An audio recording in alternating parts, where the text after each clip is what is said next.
Hi. Hi, the supernatural Kristin Kreuk. Well, it's true. I mean, if you look at it, like Smallville, Beauty and the Yes. Beast, was it a relief to not be so supernatural this time around? Yeah, I really wanted to do that. I mean, those stories are wonderful, and people are drawn to them for a reason. And they're fun to play. You get to, like you said, you get to do stunts and do crazy things and imagine the wildest scenarios. And deep fandom, right? Like Yeah, deep fandom. and that is an experience I don't know that people in straight dramas understand. When you're in genre, you get people who are so dedicated and committed, who dress up as characters, who come out from all over the world to see you. And I don't know if everyone gets that, and it's an incredible experience. And this was intentional. Like you kind of wanted to play it a little bit straighter. I did. I wanted to, and I think my taste tends to sit more in straighter drama, things that don't exist within genre. And I wanted to explore a story that takes place in a town that, could be anywhere in our country or in North America, with problems that are very real and present versus good versus evil and kind of epic themes like that. So I want to recap the show a little bit. You play Joanna Hanley, big city lawyer who goes back to the prairie town she grew up in. So this is a clip from the first episode. This is Joanna's dad, who runs the law firm she works at, congratulating her on signing the big client whose case will bring her back home. You were amazing, sweetheart. Thanks. I did talk myself into a ticket to Millwood, though. No, that's not going to happen. I'll call Roy and I'll convince him to send Alan. No, it's okay. I'll go. It's what the client wants. Yes, but the client can always be persuaded otherwise. I need you here. It'll only be a couple days. I wish I could clone you and have one of you in every major city that we do business in. We're really lucky to have you here. I didn't really have much of a choice, did I? What are you talking about? Every firm in the city wanted you. Yeah, but you made a pretty compelling pitch. What'd you say? Your dad and granddad at a general store will have a law firm. That's a clip from the first episode of Burden of Truth. Kristin Kreuk plays Joanna Hanley on the show, who is a successful lawyer. Kristin, tell me a little bit about Joanna. Joanna is this woman who has dedicated her life to the pursuit of a career. She is a lawyer, and that's almost all she is. She doesn't really know how to be a person. And she defines herself purely by basically her stats as a lawyer, and also by how much she's like her dad. Her dad is her inspiration, and she has become pretty much just like him. And that's how you meet her. She's just somebody who, after high school, she just put her nose in a book for years and then made her way to partner, and she killed it. But as you get to know her, she just really struggles to relate to human beings. And a lot of that is because she's struggled to relate to herself her whole life. Do you relate to her at all? I do. I mean, to a degree, not in the career sense, but Joanna's like, she takes a long time with people. She's cautious. She doesn't trust people easily, and I feel similarly to that. But other than that, I think she is far more ambitious and intelligent and capable than I am. But did you find, we were talking a little bit earlier about how this was you kind of playing a straighter character than the supernatural characters you played in the past. Is that easier or harder? I find it easier. You get to kind of play in nuance more. Right. I find that the big broad themes that I mentioned before kind of place you in life or death situations. And while the stakes are high and that's really intense, it isn't always, you don't always get a chance, like in Logan, for instance, where they really got into in the movie Logan. Yeah. They got into kind of the nuance of character relationships and dynamics, and I don't think that always happens in shows like that. And this show, I get to just live in the nuance of a person who's dealing with things that we all deal with, revelations about her family, questioning her career choices, questioning herself as a human being, if she's even a good person. What is a good person? What does it mean to be a human being in this world? So when we meet your character, Joanna, she's pretty much entirely focused on her work as a lawyer. You're really focused on your career, too. You started working as a teenager. You put off post-secondary education. Did you ever want to do anything different? So, like you said, when I was 17, I started working, and I've worked almost up until now, and I just turned 35. Yeah. But I went back to school because I wanted to get my bachelor's degree. So I'm taking distance classes at Queen's University. What are you doing? Right now? I'm working towards a history degree. Oh, yeah. So it's, I mean, I'm loving that, but it's certainly not law school. How's it feeling going back? I mean, it feels like you put off that part of your life for a long time. It's great. I mean, I'm doing it from home, so it's different than being on campus, which I think would have been the terrifying thing for me, being around all those people. And now I would feel like just ridiculously elderly with 18-year-olds. But it feels so good to like have books to read and essays to write and ideas to think about and guide the way that I question and look at information. And I mean, that's one of my favorite things to do. Well, has acting as a lawyer brought to mind any thoughts on your own devotion to acting? What do you mean? I mean, it seems like you were pursuing a path for very, very long, and now you're starting to understand there are other things in your path. You want to learn other things. You want to do. Yeah. You want to do other things.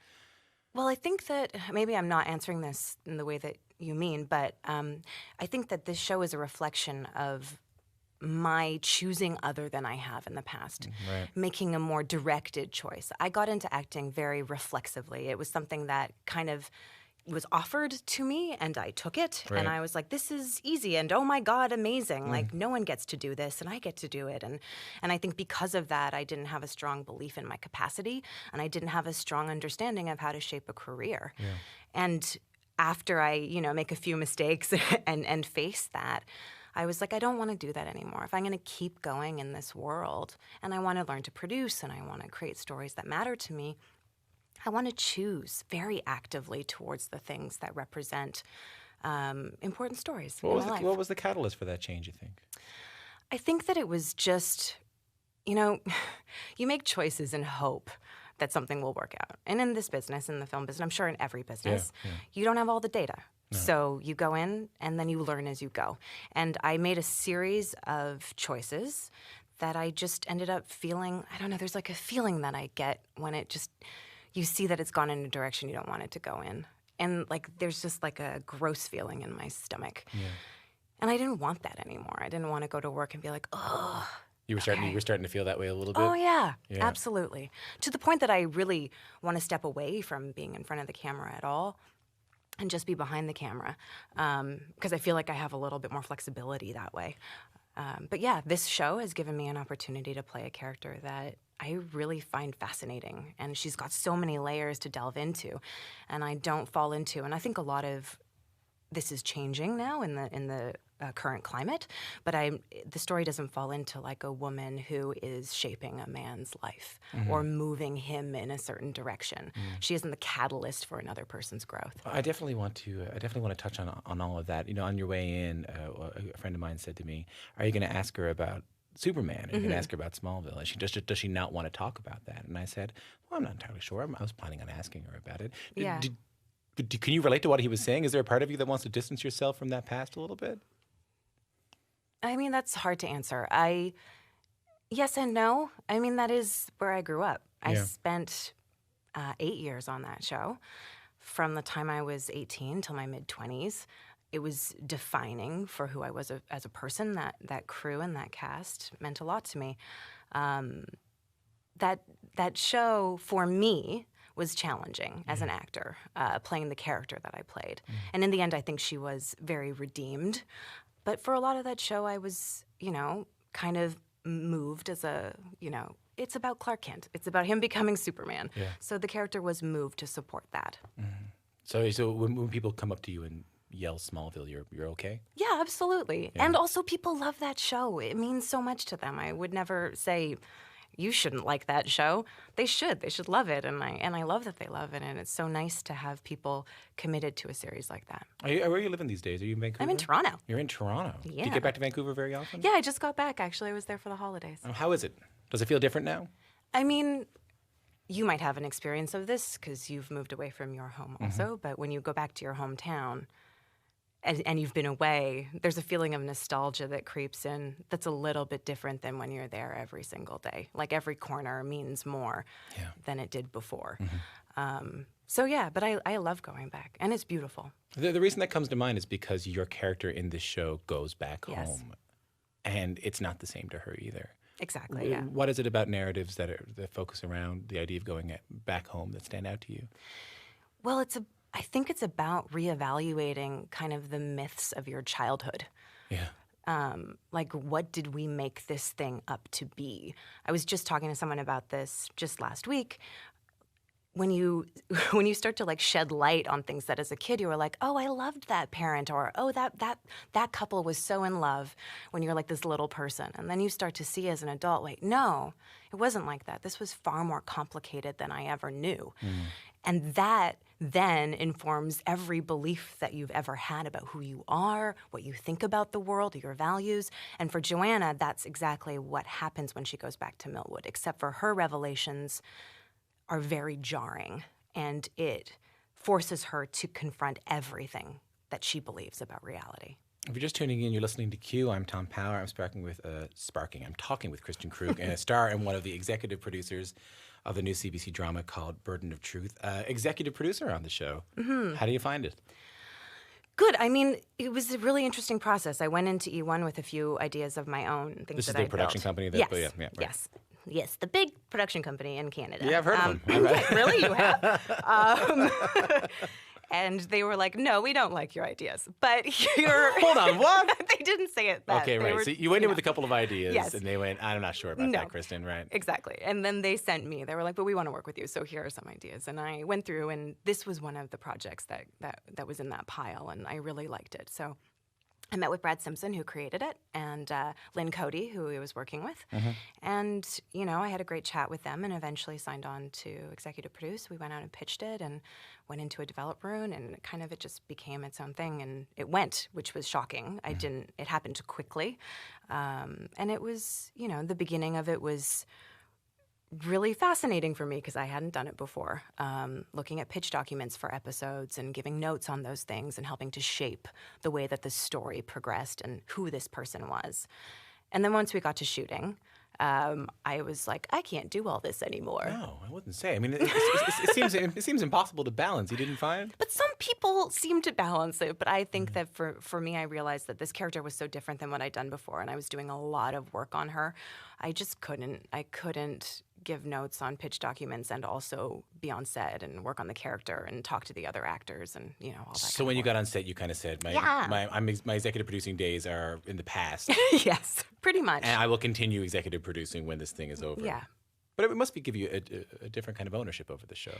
Absolutely. Yeah. I feel very tied to this show and proud of it. And it feels very much like I'm a part of this team of individuals, because there are a lot of producers on this show who are incredibly capable and have had great successes that I've had the chance to learn from. I want to go back to something you said earlier when you said that this show feels pertinent in this particular climate because it's not a woman telling the story of a man. It's not the woman demonstrating characteristics that would help a male character. And also, you're one of several female executive producers on this show. It's focused again on a young woman. What has all this meant to you? It's kind of, it's hard to put into words.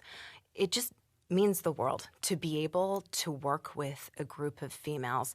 I mean, on a very basic level, working with men has been the standard in my career. Yeah. Before this show, I probably had, I could count on two hands how many female directors I'd worked with in my life. And I've worked for a long time. And I have worked with very few female producers. So being able to work with female producers and female writers with a lot of female characters about a show about women was fantastic. And it wasn't a show about a love story. It was a show about these women, and there's a group of them, who are finding themselves and defining their lives. Can you give me a concrete example of the difference between working in the situation with so many women and not? Something that changed this time around? Something that felt different? Yeah. Working with... This is hard to... I can't... Okay, so personally... Yeah. It's just something you noticed. Yeah. So working with men, for me, because I can't speak across the board, obviously, can be challenging because there's underlying patriarchal and misogynistic beliefs. And I don't know how true this is for all women, but I find sometimes working with male executives can sometimes yield like a power dynamic that's difficult to overcome. And depending on who those individuals are, because it's about the individuals, there are beliefs about how women are and how they function that, or how they should behave that are hard to overcome. Right. So on this show, that meant that, you know, in a concrete example, there's a moment where Joanna, my character, has a big revelation and transition. And the original scene was written with that transition happening with the male character, that he helped her to make that transition. And because we had a female director, Jordan Canning at the time, and Linda Pope. Jordan Canning's a good friend of mine. Yes, Jordan's amazing. I love her. And Linda Pope, who's one of the executive producers, they really fought for it to be a solo moment for this character, that she would make this transition on her own. And that's like a really tangible example of the difference between working with like purely male producers and females. That must feel so different. It feels so different. It's so great. I can just tell from your body language that it feels great. Yeah, it feels very good. It's it's just such a wonderful thing. I mean, it's an interesting time, you know, because I was thinking about what you said about this, again, being a story about a woman and not about a story of a woman telling the story of a man. And if you look at, like, the Golden Globes that were just handed out, you have Big Little Lies and Handmaid's Tale and Marvelous Mrs. Maisel picking up awards. What do you think this means for investment in women-driven shows? Do you mean practical investment? Either. Right. I think that all of the shows that you listed have a ton of audience, that they are critically acclaimed and have a lot of financial investment. They've killed it. They've done really well. I mean, we could also include films in there, like even Wonder Woman. And I think that means that in the future, these stories will be more coveted. And on top of that, the effect of seeing women in complex human roles where they are just allowed to be who they are kind of shapes the way that we perceive how women behave, and the way that we as a society and as a community process women. And then we can create stories that are reflective of that evaluation that we've kind of experienced in our culture. So what changes would you like to see here in Canada, if any? I think in Canada we're moving in a good direction. I think it's still more female writers, more diverse female writers and stories. Female directors, there still aren't enough in Canada. I don't see a lot of them. And I think that has to start with our younger women also and bringing them up. But I think we're moving. I think we're moving in the right direction. We have to keep going that way. In terms of younger women and bringing them up, you're only in your 30s, but you've been doing this for a while now. Yeah. When did you start? When I was 17. Oh, my Lord. Does it feel that long? Sometimes. Yes. There are days. There are days. There are but days. we worked with 18-year-olds on this show. Yeah. And that was crazy to see myself kind of reflected, because they're starting around the same time I started. What did you feel?